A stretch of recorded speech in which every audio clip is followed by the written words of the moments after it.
projekcioni se tani do thoshin njerëzit pse ti besojmë Bleronit e mos ti besojmë këtyre exit polleve që po i bëjnë kompanitë ndryshme respektabile në Kosovë,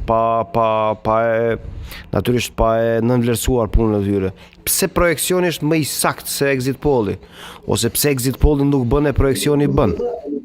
Nuk do është më i saktë, por shumë më i ndërlikuar dhe marr shumë tepër punë. Kush është më i ndërlikuar? Analizat që e bëjmë, tash po sqaroj. Për këtë arsye, në fakt e kam angazhuar edhe njërin prej bashkëpunëtorëve profesional, që është matematikan Larta Ivaza, që është një djalë shumë i ri, i cili po më ndihmon sepse me të vërtetë do bëj pak shumë punë, se janë bërë shumë dhona, sepse i kanë dhonat prej 2013 dhe këto të cilat i konsideroj. Vetëm një gjë të asaj. Exit pollet duhet të jenë, le të themi, matja më e thjeshtë që të bëhet për zgjedhje. Pse?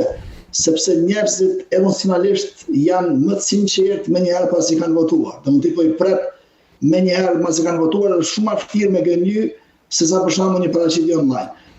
Unë që kam bo prej 2013 këtej, le të themi, i kam bo, le të themi, 3 gjëra. E para, kam marrë përshtypje online përmes pyetësorëve të zakonshëm, e dyta kam marrë përshtypje tjera, do të thonë dhëna tjera kur ka qenë më lehtë, tash është bërë më vështirë, dhe e treta e kam bërë kam zhvilluar, do të thonë dal nga dal kam zhvilluar një sër modelesh që konsideron tranzicionin e votës në kohë.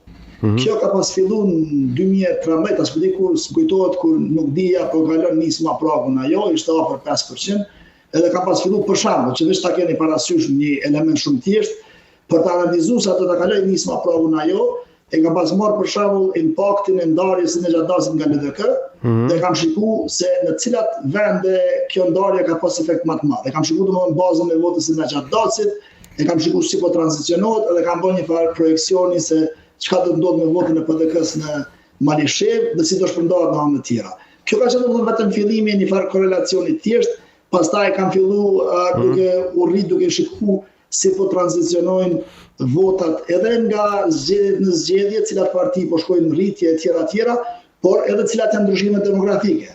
Për shembull, shumë pak njerëz që kuptojnë që njëra prej arsyeve kryesore të rritjes vetëvendosjes ka qenë që grup mosha që për shembull ka qenë 16 dhe 22-23 vjetë që ka qenë pjesë e vetëvendosjes, është bërë pjesë e trupit votues në mënyrë shumë më të thotë, domethënë në përqindje shumë më të madhe.